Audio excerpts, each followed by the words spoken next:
Hello class, this is Chandler here. I'm here at the base of Culps Hill, live during the early spring blooms.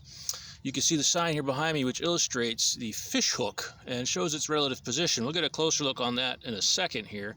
Let me go ahead and stand up and let you see the hill behind me. It's not particularly large as hills go and mountains go.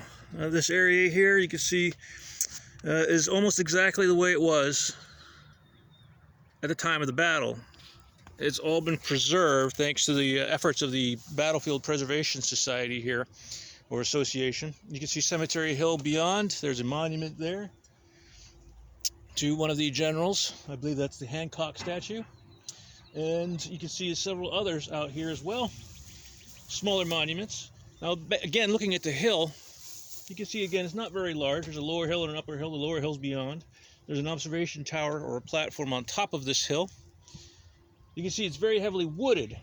Back in the day of the battle, when this fight actually happened, these trees would not have been so thick or dense. There would be no undergrowth. It all would have been chewed up by grazing cattle and goats.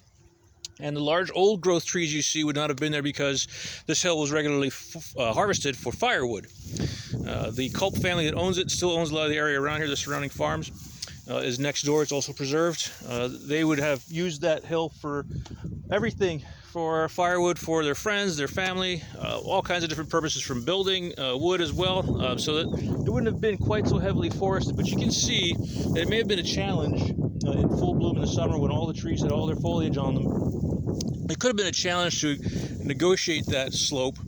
As we get closer to it, in future video postings, we'll get a closer look at the terrain there and how it can be steep and rocky, very uneven. We'll talk about that. There's original breastworks from the battle are still preserved there, and you can see the holes that people were fighting over during the second day of the battle, where it was particularly fierce, including some very rare Civil War night action.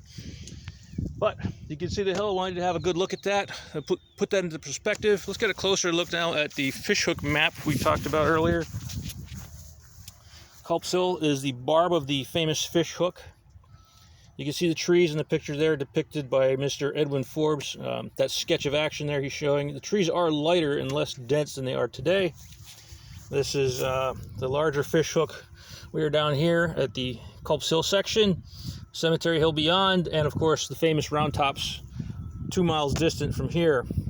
This blue line represents the Union forces, the Northern forces, and this gray line represents the Southerners, including Ewell and Rhodes out in this area. And that concludes our introduction to Culps Hill and the terrain here. I'll do a real quick sweep so you can see everything, what this ground looked like.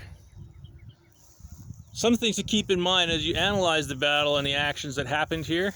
That middle school wasn't there, but some things to keep in mind here is that there was no large or significant water source. It's the only Civil War battle that didn't have its own water source. That had an impact on how this went down.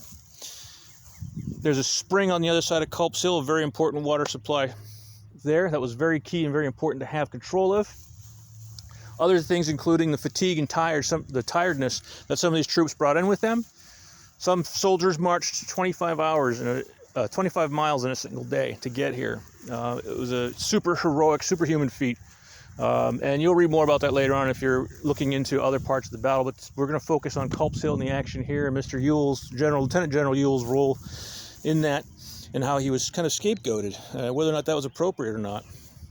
But yeah, it's a beautiful day out here in the battlefield. I'm going to go and enjoy it and finish this up later. See you next time.